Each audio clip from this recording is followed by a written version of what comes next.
It's the foreheads. It's the foreheads. We're in our rooms and we're talking about AI. What's going on, you Mongoloids? Welcome back to the Foreheads Podcast, the greatest disaster on the internet. I'm Goldenboy, alongside Bren, Sideshow, Reinforced. We're here to talk about some random crap because we got to rush through this basically. The reason why is I go live at 9, but also and what is going on with Johnny's camera right now? I go live at 9 and I have front page on Twitch today. So that's the reason why we're gonna rush through this thing. So boom, boom, also, boom, we're done. All right, wrap it up. Apologies for the lack of episodes and also the shorter episodes recently. Our time zones are fucked because you can blame Spectrum for this. It always comes down to internet service providers, doesn't it? Because I've had to switch my sleeping schedule. I woke up at 4 p.m. today. 4 p.m. And I go to bed at 6 and I stream from like 10 p.m. Pacific until 6 a.m. Like, that's my schedule right now. So, why are you streaming that long? Why are you streaming that long, dude? You don't need to. Because I like streaming. I know I like streaming too, but like I go like 9 to 1 or 2 a.m. and I'm done. Yeah, don't you like sunlight as well? I get my sunlight in the morning. Okay. In the morning for me is 4 p.m. By the way, I said that and my wife said lies. Cynthia said lies in the background because I did an 8-hour stream the other day. Can I ask that question? It's like we haven't put it down in the document, but how long do you guys stream usually? Because I can only stream like 4 hours before I'm boomed. I did. Really? I've been doing like 9, on a rare occasion 12 recently. Yeah, I like do to an stream 18-hour Valorant. Yeah, that was insane. I like to stream for 8 hours as like a number to try and go for. But if I'm enjoying myself, I frequently will stretch it to 10 or I don't know. I did like a 15-hour stream recently because I did a companion stream for the North American games. Then I played some GeoGuessr. Then I played some Valorant, and then I played some more. I did another companion stream for the Asian games, but that was not a clever idea. Would you say that it's more draining to stream Overwatch rather than streaming Valorant? Because I've been streaming Valorant, and it feels like hours just fly by. That's because the games take forever. That's why. I think that's part of it. Yeah, the games are 45 minutes, but you always like the games are also so different from one game to another. But I don't know, when I play Overwatch, playing with the same people and playing the same role, like if I'm playing Anna over and over and over again, it feels pretty, I don't know, a little bit stale, even though the maps keep changing up. So I like to take breaks and switch things also, over. You haven't I think playing Valorant's that so game brand for new. years. Exactly, Valorant's just new. So that's the reason. I think I rarely stream if I'm not. If I start to get bored, I'll switch it up, and then if I'm still bored, I'll just stop streaming. I don't try and force it, you know. Yeah, that's true. You have to do that. It's very healthy. We're all streamers now, and full time. We're all full-time streamers now, apparently. The longest stream I did, and I think the longest stream that I've ever done, was the 15-hour stream that I did on April 7th. That's when Valorant dropped, because I casted Twitch Rivals, and I did that casting from my POV on my channel. And then that was like a random idea that I prompted up because I wanted to go live and play. And then I went live, and then I had like a ton of viewers. And then I was like, oh crap, this never happened to me before. So then I just stayed live, and then I was live for 15 hours. That was the longest I ever did. Since then, my average, I will say, has been 5 to 6 hours. I like streaming 4 to 5 hours, but I've been having fun just trying to get better at Valorant. And yeah. Have you ever done a 24-hour stream? Hell no, dude. Gets brutal. You hit a wall, and like 18, 19 hours, you're just like, boom. Yeah. 15 hours in, bro, my ass was killing me. I was like, I'm talking about my actual ass. Like, it was just in a lot of pain. Do you want me to show you some stretches you can do? I'll show you right now. What's the one that Jake always said? Are you wearing pants? You gotta open up your hip flexors. Yeah, I'm wearing pants. Open up the hip flexors. Give yourself like a nice bit of room here.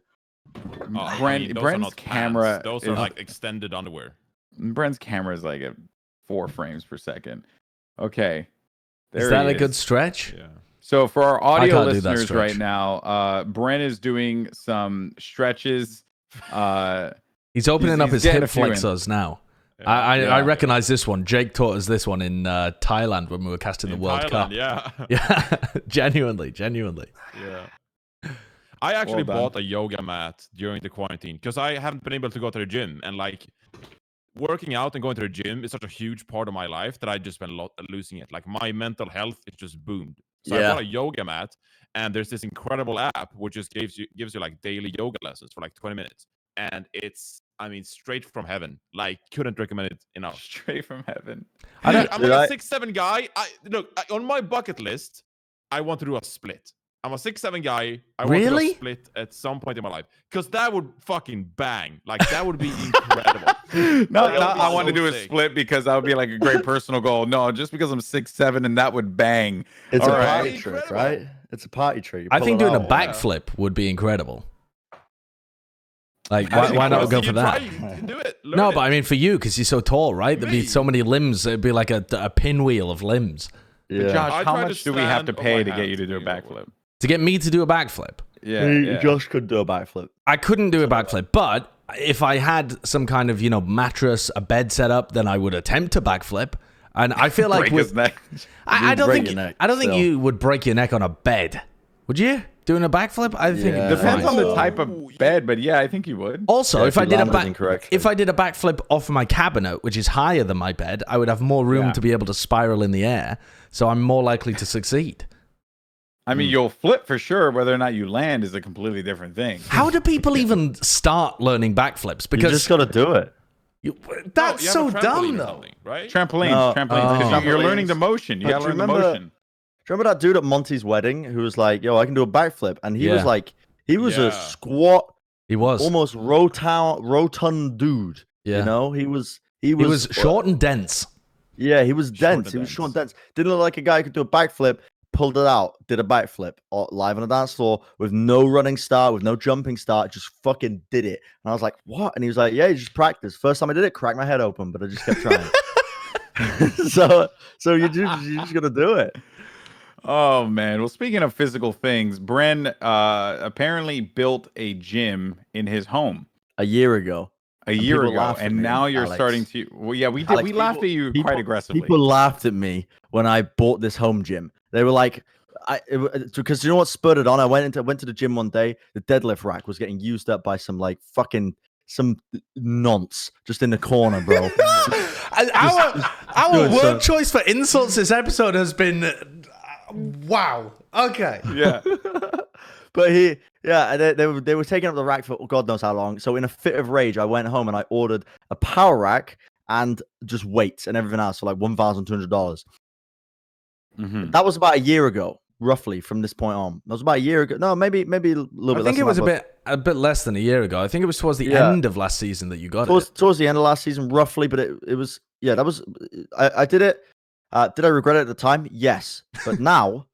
Look who's laughing, because it's quarantine, baby. Look who has a gym full of gym equipment, a little garage full of equipment. Ordered some kettlebells today as well. Here's another little life tip for everybody at home. Go for it. You're trying to get fit? You're trying to order dumbbells? You can't because they're sold out everywhere, right? The shipping fees are expensive. People are hiking up the prices. Alternatively, kettlebells. I picked up a set of 10, a set of 25 for about $110, which is actually a banging deal compared to the alternative. And they came with expedited shipping as well. So they arrived today, and I thought, you know what? I'll actually get back into the gym for the first time in 2 weeks. And now I actually feel fantastic mentally. I was wondering, why do I feel so depressed recently? Well, going to bed at 6 a.m. and stopped going to the gym and only ate pizza for the last week. So yeah, those could be contributing factors, Bren. But I woke up this morning, got 15 minutes of sun, just went to the gym, just showered, started recording. I'm feeling good now. I can imagine Bren outside looking at his watch and 50. Okay, time to go back inside. Here we go. Let me not get the Rona. Yeah, we played Valorant yesterday on stream. We won a game, and then Bren is like, I have to get off. I'm just boomed. I can't do it. I have to get off. And I was like, we won the game. And I was like, Bren, just stick around, man. It's all good. Nah, I gotta go. I need to go. I gotta go into the firing range to shoot the gun a little bit. I get so annoyed or depressed when I'm like, especially when I care about being good at a game like Valorant. and like I actually want to improve at it. And when I feel like I haven't performed very well in a game, I'm like, oh my god, back to the firing range, Bren. You got to train your aim up for another hour. You piece of shit. Yeah. Is this the first game you've ever cared about? No. What was the other games? Well, there was that one time where I wasn't very good at TF2, but I definitely failed my sixth form education from mastering the demo man rollouts in TF2. Amazing. And believe me, I was the fastest demo man in mid division. And I hate to bring the mood down for a sec, but I did want to mention, fortunately, the voice actor for the Soldier. Passed away. Really That's really from unfortunate. coronavirus. I know you guys come from. Oh, was it from Corona? I didn't know that. Yeah, I think Corona, the face. It was like the source was a Facebook post of one of his friends that had just found about it, but it happened a month ago or something like that. So I don't know whether the source is 100% accurate, but the guy said that he had previously had a heart attack and he had some kind of cancer, but it was actually a pandemic that ended up killing him. So seemed like a tough guy. Yeah, befitting of the soldier role. Befitting of the soldier role. Yeah. Well, let me spin this around. With some positive news, okay? The links are in the doc, Josh. But a 104-year-old man recovered from coronavirus, and then he was 103 when he recovered, and went on to celebrate his 104th birthday. Badass. In Idaho, I think. All right, not bad. Maybe Oklahoma. Yeah. So this guy, a vet, an absolute legend of a human, ended up recovering. Second piece of positive news. The Himalayas have become visible for the first time in decades because of the reduction of pollution. What do you mean visible? Wow. Like visible from India. They were in... Oh, right. Okay. I thought you were going to say that they had just previously been unseeable somehow. Hidden, and people have been trying to find them for years. Yeah. Yeah, but no. For the first time in years, the Himalayas, visible from India. So that's pretty cool. It's almost like crazy thing that humans are hurting the earth. Yeah. Whoa, what a concept. But of course, don't tell that to someone. And my third piece of good news or good information. I have salmon in the oven. That's come from the coronavirus is that Wagamama, which is a restaurant in the UK. They specialize. They have one in New York too. Japanese cuisine, very good restaurant. Always recommend people to go there. They've actually started offering free cooking lessons on their Instagram, so you can actually learn to make a lot of the common dishes. Yo, do they have it for the curry? I don't know. They do. I think they're slowly rolling it out, but like a recipe list and a short video on their Instagram, on the Wagamama Instagram. So that's pretty cool. They do. It was #1, the katsu curry. Yo, turn up. I make a mean katsu curry, but yes, that is exciting. Yeah, get the Wagamama recipe up. There you go. So there's some positivity in your lives, which I think everybody quite needs. Yeah, for sure. Speaking of positivity, someone left us a review yesterday. Is it going to be negative? Well, it's negative for me mostly, but it's good. So the title is from a person named Orange. I'm glad Johnny's here to hear Sorry? this. Yeah, I'm sorry we're reading a review, and the title is from Orange. It came yesterday to us. 5-star rating, by the way, and the title, 4 Simps. It says, Alex Goldenboy Mendez, Joshua Sideshow Wilkinson, Johnny Boy, Reinforce Larson, and Brennan Hook coming together to make a podcast only known to man as the Foreheads. From Goldenboy talking about his heritage, to Sideshow's analysis about Goldenboy talking about his heritage, to Bren not paying attention, and Johnny. The Foreheads is sure to entertain and has hosted many runs and workouts where in the middle of my 12 rep, I burst out into laughter and nearly tear my brachialis. I don't even know what that is. Brachialis! Thank you for making a great podcast. Thank you for reviewing it. And you know what? I will keep talking about my damn heritage. Okay? That's just how it is. Leave me alone. I mean, it works for me on the Al broadcast. Literally, the most reoccurring thing I say is that I'm from Sweden. And it's super boring, but it works. Don't let the people put you down. That's right, Johnny. Don't let them. Yo, if Sweden had banging slang, I mean, that would be incredible. But unfortunately, we don't have any slang that I can use on like broadcast or anything, like you guys. Because you guys throw out banging a lot. You've said bang like 2 times now. Is that like? I like to bang. What can I say? But I'm saying like Josh and Bren, they can say cool words that people can like identify with. I can't really do that because then why I become babbling fool. What do you mean why? But that's just how it is. But why don't you? I mean, why don't you use Swedish words to do that? You know, introduce people to new Swedish slang. Yeah, just say. Oh, that's actually a great idea. Just call Custer like an idiot in Swedish. What is idiot in Swedish? Idiot. Okay, that's that's not as cool as I thought it was gonna be. That's so good.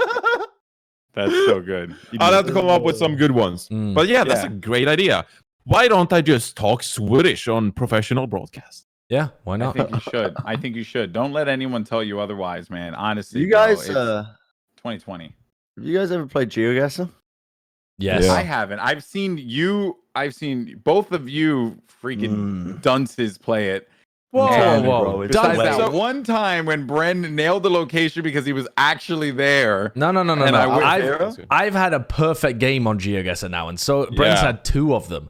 Like we're And it took an we're good. hour, 20 minutes. Yeah, it did You take took a an while. hour 20 minutes to get a perfect game in GeoGuessr. It was an outrageously difficult one, Brent. But He yes. spent 30 minutes in Sweden trying to figure out where this one place was. And I saw him going through Sweden, and he was just dragging, trying to find this one spot. And I was like, oh, where's the water? It's like Sweden is a fucking sponge. There's water everywhere. I don't know where I am. It's ridiculous. Sweden is a fucking sponge. There's literally water everywhere. I'm just. It was great content. That game is so good though because like it's honestly, Alex, it's such good streaming content because you can play against viewers as well. Yeah. Like, Yeah, people put cheat in a little though. link. Dude, I was playing a game recently, and someone called Emma was beasting me. Emma, bro, don't get me Beasting started on Emma. Okay, then a guy tweets at me yesterday. One of the subs that I recognize his name called Haitian Homie, right? And he's like, that feel when you play so good in GeoGuessr that Sideshow thinks you're cheating. And he clipped a thing of me saying, "Oh, Emma just blatantly cheating," presumably claiming the identity of Emma. There's no world in which the fraud known as Emma on GeoGuessr does not cheat. The guesses are there's bananas. It was a barren road in the middle of Turkey, and they got it within 7 meters. I mean, that's just impossible. It was a 30-second time limit. It actually is impossible. Like, Like, have you been there before, bro? You've been there to that little stranded spot in a gas station. What if Emma in was Turkey? a world traveler? What if Emma was a world traveler? Why are you hating? No. I mean, Emma live. if they were a world traveler, why are they in Josh's chat? Oh Like- my god, I found GeoGuessr cheats. What do you mean? GeoGuessr cheats. Yeah. What do you mean? There's this YouTube video from 2016. Oh, never mind. There's more dislikes than likes. Apparently, he went into the code of the website and find the coordinates within the code, and then was able to apply it to Google Map and find out where the camera was. All right, that's pretty genius. That's kind of Damn. crazy unless there's some money involved, though, to go to that kind of length. Bro, someone figured out how to cheat in GeoGuessr. They figured out how to cheat in Valorant.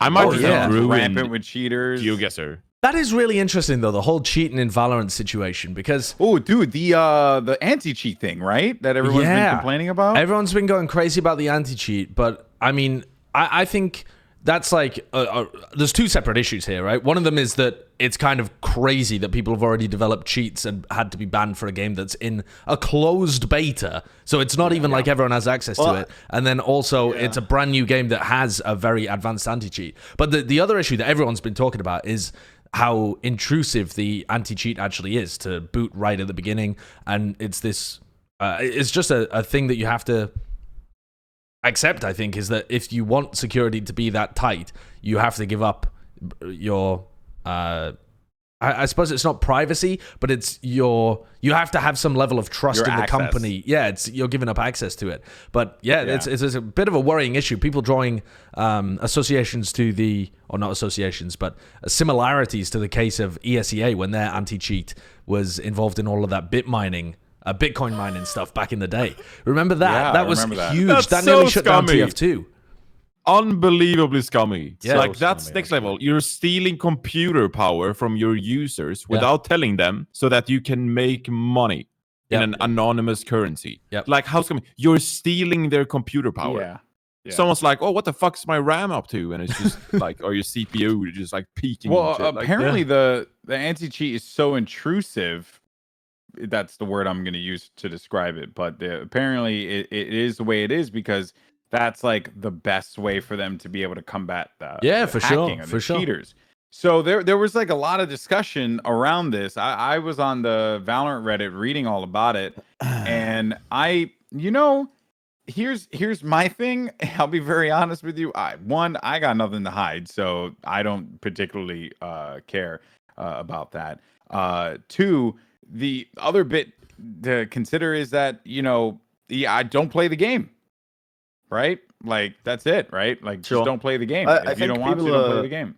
So, in my limited knowledge of how this kind of stuff works, I think what people were concerned with when they think of an anti-cheat that sort of loads and hooks into the kernel before anything really boots is that it's prime for people taking advantage of. If they discover a security vulnerability in it, then you're essentially compromising anyone's PC that has Valorant installed. Yeah, millions and millions of PCs at the very base level. That is the reason why people should be up in arms about it. I think there's a lot of people who don't understand PCs that are probably like, I don't like it. But that's the reason you should be annoyed about it. Apparently, I was reading online, Riot basically gave it to a bunch of security firms, gave the drivers that Vanguard, the anti-cheat software, and said to them, just try and basically break it. And they gave it to multiple security firms to try and break into it. And they think it's reasonably safe.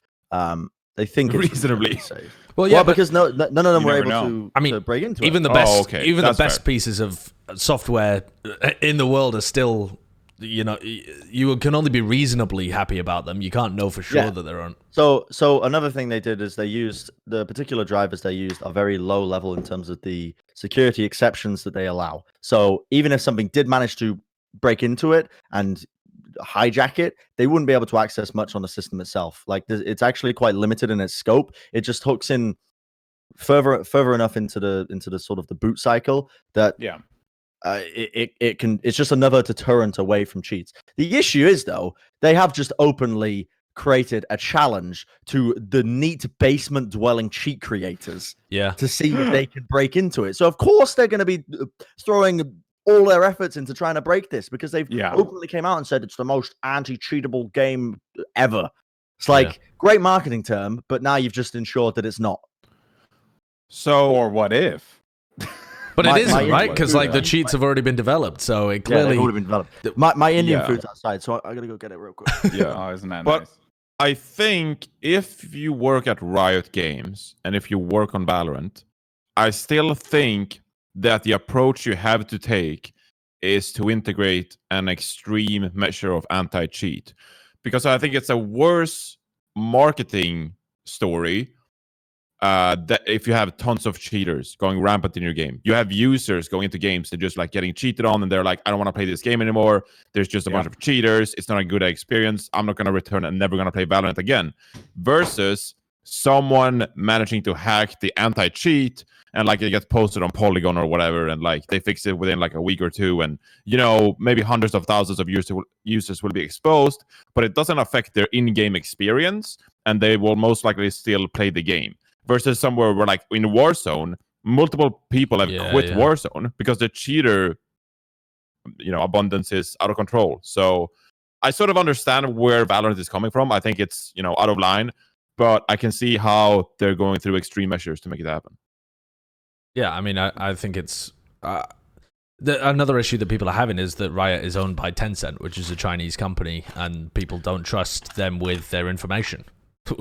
But I think that, personally, I like to assume that a company like that is not incentivized to fuck over their consumer base because they would lose more money in the long term if they were caught doing something like that. Yeah, exactly. And then they've also been like really public about how they go about doing a lot of the stuff that they're doing. Like, I don't know if you guys saw the 128 tick server video that they put out, but Riot developed their own ISP for this. Like they're using their own like homegrown network in order for them to be able to have the experience, the 128 tick servers, the overall accuracy. They're very, very much hooked on this idea of your shots going where they need to go, the headshots being headshots, miss shot being a miss shot. So far, from what I've seen and what I've played, they've hit that one right on the head. Like they've nailed it. Yeah. Yeah, it's a great experience. Yeah, it really is. So that whole thing about, like how Riot is going about doing this, yeah, they will lose more money in the end screwing over their customers than they would. Now, one of the things I was reading, because there's a thread on Reddit where it's like, Riot, don't tone down your anti-cheat, and then you obviously have a lot of people who are just like, fuck you, and blah, blah, blah. And I guess one of the pain points brought up is like, well, what happens if Riot gets breached? Right? Does that mean like the hacker just has access to your computer? And then everyone's like, well, what happens if Windows gets breached? Or what happens if Google gets breached? Or like, you know what I mean? Like, what happens if all these companies like get breached? Like, there's that level of risk is out there, period. Yeah. But it is up to the company to create the fencing. They have to build the protection that will allow that. Whereas in ESEA, right, where they got caught with their whole thing, they're nowhere near as big as Riot, making as much money as Riot is, and nowhere near as big as Tencent. Better believe that they're investing into crazy ass anti-cheat. Again, though, I know a lot of people are going to be like really annoyed by it and just be like, because you just have drops on your channel. Well, guess what? Drops are on every channel now, so I don't give a crap. Are they actually? I'll say whatever. Yeah, just announced. Drops are on every channel now, so my viewership, but it's perfectly fine though. It was a fun run while it lasted. I had a good time with it. I am curious. Your viewers are not going to drop. Yeah, I'm curious how much the viewership will drop, but I go into your channel, Goldenboy, and like you've grown a proper community with a bunch of regulars that like really enjoy your stream. Oh yeah. It's not going to die down because of drops. Oh, for sure. I mean, I'm more joking than anything. I've been saying it since like the beginning. I think like I just want you to know that you're good, baby girl. I will say when Jesus Christ. Bren is for our audio listeners. Bren is eating very hot Indian food right now. He's not currently eating. He's like inhaling it. Yeah. I will say he's looking to feed it to a pigeon. Go ahead, John. It seems very obvious to me though that as soon as the drops stop, the Valorant viewership is going to go down enormously, and it bears to be still to be seen how big that drop off actually is, because it could be monumental. I don't think so. Wait, really? You don't? No. I don't think this is even a question. It's an absolute fact. The amount of like secondary accounts and bot accounts that are currently watching Valorant are enormous because of the system that they put in place, and also the amount of people that are just watching on Twitch just in order to get. I'm not even talking about bot accounts or whatever, but Jimmy McJimmerson, who just wants to get into the game, is incentivized to watch on Twitch. As soon as drops stop and the game is publicly available, he is no longer incentivized to watch on Twitch. I don't think that he will continue to watch on Twitch. I think the game will still be big once there's a pro scene, but I don't really see the game being number one in like a casual sense on Twitch. Until it builds up a bit more. It all depends on what Riot does, because I was talking to my buddy Bala yesterday about this, and I cast Fortnite with him, and he basically told me that the one issue that this game has is that it is either you are logging on and getting sweaty, or you are just gonna get stomped. There's no real other options for you, whereas like even CS has deathmatch. Valorant desperately needs a deathmatch mode. Like it really needs something to just keep people. Yeah, it needs something to keep people like engaged in fighting and playing games without having to get super sweaty all the time. Some gun game. Yeah, it just needs something. And it needs it sooner rather than later, because you can't wait on something like this. Now, that being said, though, kind of flipping it around, I do genuinely believe, and we've seen this trend and all this, because when I hate saying this term because I say it all the time. When I worked at Twitch, one of my jobs was to look at trends and what people were into, where they were coming from, what they were observing, what were the hot games, what were going to be the hot games.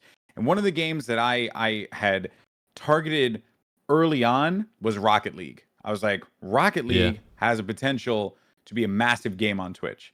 And everyone was like, really? Why? And I was talking to Psyonix and I was having these conversations with him, and it seems like Bren dropped out of the call for some reason. Oh yeah, the screen has gone very strange. I'm just gonna hope that he comes back into the call. Yeah, we'll just leave the scuff stream like this for right now. So the reason why I guess I'm, mentioning this is that people are ready for a hardcore FPS. I think that the battle royale craze has officially ended, and people are still going to play battle royales. It's still going to be popular, but the world of, like Warzone got away with it because it was COD. But if it was just a game that came out called Warzone that had no association to Call of Duty whatsoever, no one would give a crap. Right. It's just another battle royale game. But also, have you looked at the YouTube numbers of Valorant? Because it doesn't do well on YouTube. That I have not seen. It does quite badly on YouTube, actually, which I think is an indication that the Twitch boom that we're seeing at the moment is a boom and not just a trend that's going to last. Which channel are you watching? Because I remember seeing like Nothing uploading Valorant videos, and he did pretty well. Oh, I'm not saying that it's a total flop. I'm saying that it has been performing worse than Warzone on most community streamers' channels, though. True. Which I think is an indication that it's not doing as well as these people would have liked it to do. And also, it's doing worse than whatever their normal game is as well. Or at most, it's doing as well as you would expect from something like that. It actually kind of reminds me of Overwatch. No, it doesn't remind me at all about Overwatch, honestly. Well, Johnny, I mean, maybe the fix your cable. Oh yeah, your cable's crackling again. You're crackling again, but I don't know why. But this episode's been so scuffed. Yeah, where's Bren disappeared to? My face is split in half at the bottom of the screen. I'm occupying half of Reinforce's box and half of mine. Bren has become Goldenboy, and Goldenboy is now Reinforce. Bren has ruined this. Yeah, is it better now? Yes, it's better. Way better. Okay.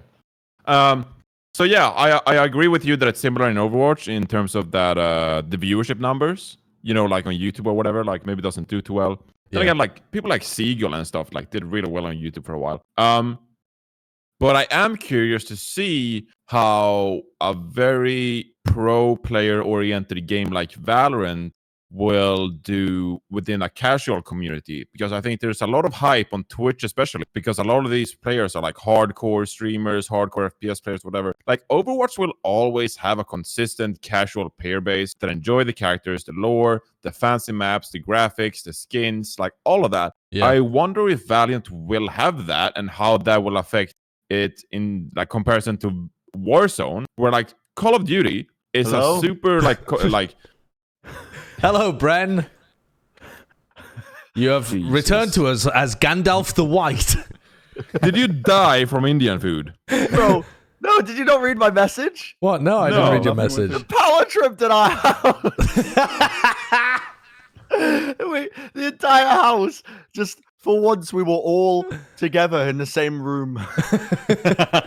All figuring out this one problem. Yeah. Okay. So wait a minute. You talked about the trends. I was going to say, like Call of Duty and Warzone, super popular, largely because Call of Duty is such a known franchise and so many casual people. I mean, Sideshow hosted Paul George yesterday, and he was like streaming Warzone because it's like everyone knows about Warzone, everyone's playing Call of Duty, whatever. Is the casual community going to play as much Valorant as Overwatch, Call of Duty? That kind of stuff. Because it's an incredible competitive experience, but will it have the casual fan base? That's what I'm wondering. I'm going to be real with you. I don't know who he was. Paul George, I think he was a basketball player. He plays for the Los Angeles Clippers. He's like an all-star. Did he notice? Because what I notice is, I don't know. Whenever I host or raid people like that who are new to Twitch, they don't even realize they're in their own bubble. They're just playing the game and they just have vacant viewers. That's why I raid people I know. The chat was saying something. I don't know. Basically, I asked Matt. I asked Mr. X who I should host, and he was like, host Paul George. I was like, I don't fucking know who Paul George is. He was like, yo, dude, go and host Paul George, bro. It'd be mad funny. Yeah, basically. That's mad. Hey, I was looking at the numbers for YouTube search for Valorant and Call of Duty and Fortnite. Yeah. And let me tell you, it is actually pretty staggering that Valorant comes in at a 2 rating, whereas Fortnite is at a 51 and Call of Duty's at a 30. So maybe I should rescind my statement. Maybe that's why I don't work at Twitch anymore. Who knows? But on Twitch, I think the game can still do well, but it's all about the pro scene. I find myself amazed sometimes that people aren't making almost one-to-one comparisons with this game and CSGO, because the games at the moment seem identical, both in terms of the people that they're actually going to draw in on Twitch and the people that they're going to draw in on YouTube as well. You're not going to have people that are, I don't know, involved in the casual kind of side, watching people mess around in Valorant. It's just not the kind of game for that. It's a sweaty game. You go out there and you're going to dominate. You want to watch the best players. It's the same as CS. And CS was huge on Twitch for a while, but that was mainly because of the skins stuff and the gambling and that kind of aspect of it. But it's still enormous both in terms of the player base and on Twitch because of the pro scene. I mean, it's not enormous both in terms of player base because of the pro scene. I mean, it's enormous on player base because it's a great game, and I think Valorant will still be fine there. But it's enormous on Twitch because of the pro scene. And I think the pro scene for Valorant is going to carry it on Twitch, and the YouTube side is going to be like looking up guides, looking up smokes, looking up like all sorts of that kind of stuff. That's where CS is at its biggest. I think that's the niche that it's going to occupy. I don't think it's going to be another. I don't think it's going to be another Fortnite. I don't think it has the potential to crack into the mainstream in that kind of way. It's just too hardcore. No. But what's wild is that Fortnite. You know, you strip away all of the cartoony stuff that Fortnite had, and Fortnite is just as hardcore, if not even more so, because once you get sweaty players, the building becomes freaking impossible for any normal player to try and track it. There's enough dribbles. There's enough dribbles for even a dribble to win, or to find kills, or to do something. My brother will play and play. Bots. Yeah, my brother will play and play, and he's 13, and he's playing on like. He's got such a weird system. I think he's playing on an iPad hooked into a monitor that he also hooks a controller into, or something fucking weird like that. And he will just play like that and just get excited about getting kills. If you're playing Valorant and you are playing casually, you don't really have that same opportunity to feel happy about yourself. You're going to get wrecked because it's more about the team play. Yeah, if you play Raze. But that's another issue about Valorant, is that if they really try and appeal to that casual side of it by implementing more heroes that are noob friendly, they could just kill the game entirely. Because if they had more heroes that are like spammy, or like a lot of people in my chat are just Overwatch people that have no idea about CS, and they're like, would Reinhardt be good in this game? And I'm like, no, please God, no. But if they do end up adding some weird stuff like that, like Rainbow Six actually did add an operator that just has a big riot shield, just a big police shield, and you know, the more he's so awesome, Myco Pro again. He's actually just a troll. But the more people they add in like that into Valorant, I think they kill some of the joy of it. Yeah. You thought I was joking when I said that they've added bots to Fortnite, didn't you?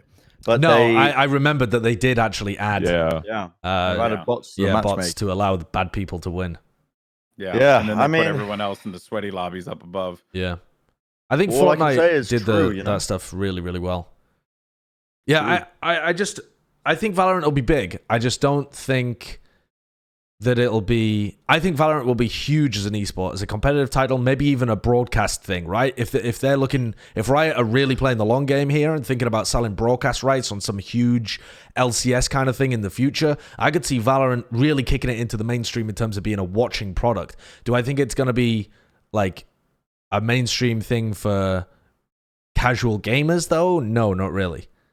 I think it's an esport at its core. It's so hard to predict. It really is so hard to predict. It really is, because Fortnite was impossible to predict. No one actually saw that even happening. You know, I knew that Fortnite was going to be a fun game. I just didn't think that it would blow up the way that it did, because that level of popularity was just. Yeah. But that was also cross-platform. That was cross-platform was one of the hugest things that boosted Fortnite into the mainstream, and you can't do that with Valorant. And they're also apparently not intending to do that with Valorant. So I mean, it took like 2 years before like Ninja played with Drake cross-platform and shit, and that's when it really, I don't want to say not that's even when it really kicked in. 2 years. No, it was quick, dude. Yeah, it was like a few months.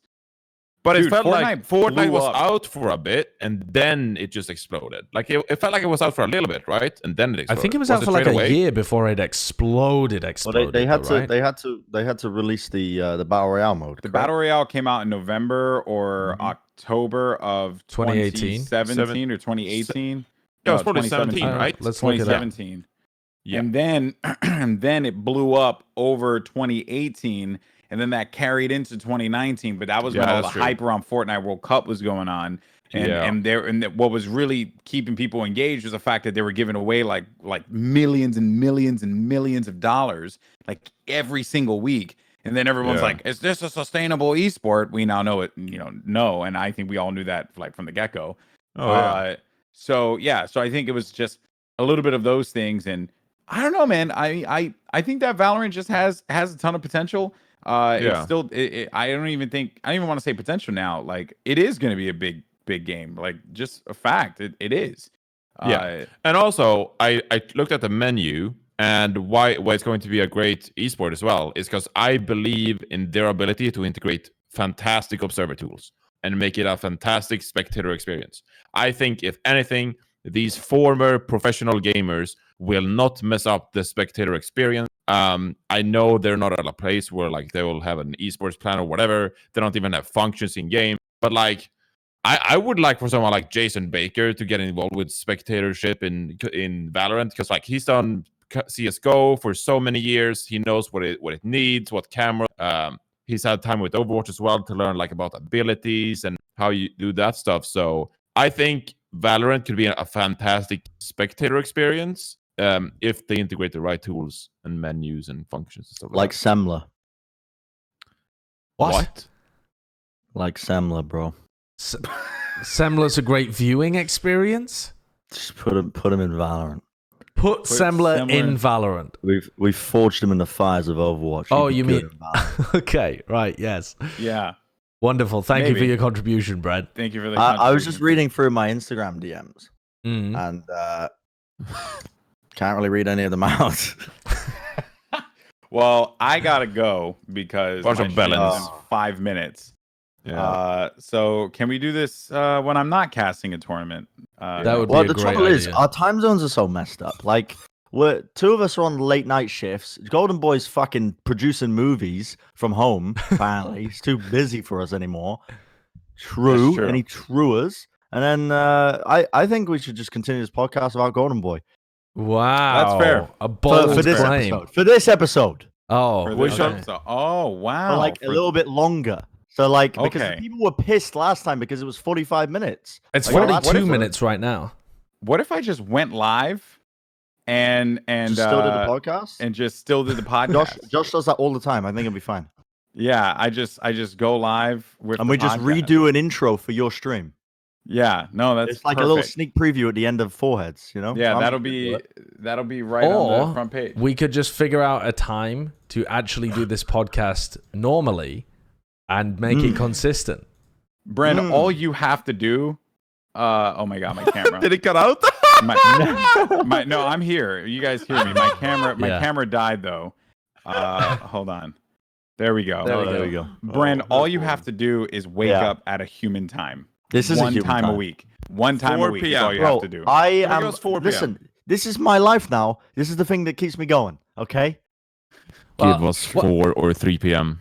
Yeah, just wake up at 3 us 4 p.m., p.m. do foreheads No, right 4 in the p.m. morning. I'm happy to do that. I was happy to do that today. 4 p.m. 4 p.m. I set my alarm. 4 I set my p.m. alarm today for 1 p.m. But you Nice. guys all knew I was casting 100 Thieves thing. Yeah, I know. I don't know Yeah, why I set my alarm forgot. for 1 p.m. You guys are like, just Yeah, pay I attention don't to know. your friend. I You don't know, know. that's all I ask. Pay Yeah. attention to your friend. I don't know, Alex. I don't know. Oh, Is you that too say much that. work? You say that, but you never ask me how I am, Golden Boy. I always ask you how To be- you are. to You be never fair- ask me how I am. Okay. Thanks. To be fair, I'm Golden Boy constantly invites me to Valorant games, and I've never been invited. I've never been invited. Yeah, to I've a never Golden been Boy invited. Valorant. I've never Never been on. invited. Friend. What? And Sideshow, you're all fucking around with Custa just holding hands and, kissing Well, babies. He's a nice boy. You don't talk trash about him. He's a nice boy. He's a nice lad. Oh, Custa's great. It's a good job. He's All a right. good chap. Well, a successful episode. yeah, Well, there you go. some- Nah. I don't think the No. viewers are going to be particularly pleased with this one. Well, it's the beginning of better things to come. That's what What they a have to power be. tripped out of my house. Well, yeah. What if we do that's- two? What if we do 2 episodes this week? Yeah, that might do Ooh. it. That might do it. Mm. That might do it. Okay. I like Okay. that. I like where you're I'm thinking. free on Saturday, Sunday because it's only Overwatch at late at night. Sure, so am I. Okay. So We two, cast on two Friday. episodes. Saturday or Sunday? All right. All It's a right. deal. Ladies and Settle. gentlemen, It's so it's a settled. deal. Nice So it's negotiating settled. with you, random viewers. So there you go. You're gonna get 2 Foreheads episodes this week. So don't complain. And that next one is gonna be a long one. It's gonna be so long. We're gonna talk 3 about hours. AI. We're gonna talk about Tesco. We're gonna talk about 3 hours. pooping. And then we're you know what? And we're gonna talk about Have I Final told the Fantasy story VII about remake. how I... We're gonna talk about Goldenboy's heritage. Actually, I shouldn't tell the Talk story. about my It'll hair? It might get me arrested. Wait, We're what? gonna talk about how I made my I got- comb Oh, into that's a emote. great cliffhanger. How Bren might get arrested. Great cliffhanger. I can't tell the story though. Then No, why say bring it that up? you can. Say that you can, and then just never tell it. Bren, can you talk about the story? Just say yes. Sure. There you go. Bren's going to talk about the story. All right, ladies and gentlemen, that's going to do it for us for this episode of Foreheads Podcast. Make sure you give us a follow on Spotify, rate and review on Apple Podcasts. Let us know how you like the show. Give us a review as well, if you don't mind. I know I mentioned that just now, but just give us a more in-depth review because we'll go ahead and read it for the show. For those of you guys in the YouTube comments, thank you so much. And tell us what color you want Bren to dye his hair. And that will be what will be in the comment section. That's what we're gonna go off of. I don't know why I said that, but that's it. Oh yeah, and I'm shaving my head at 1,000 subs. Oh, really? We'll see if that's a reality. Oh, Yeah. wonderful. Cynthia's gonna do it 71 on stream. Yeah, Cynthia's. I gonna think do it you'd on look good stream. with a shaved head. I've shaved my head before. Oh, Well, no, I'm really? not shaving. I'm just cutting all my hair off. You because too, Joshua. I look You like a too, hero. Sideshow. No. Do I'll it. do, I'll do it. Do I'll do it. it. For, I'll do it for 10,000 subs. I've already told them that. There you have it. That's the end. Close it out. That's the end of the podcast. Thanks so much for watching. The greatest disaster on the internet. We'll catch you on the next one. 2 episodes this week. Peace. Later.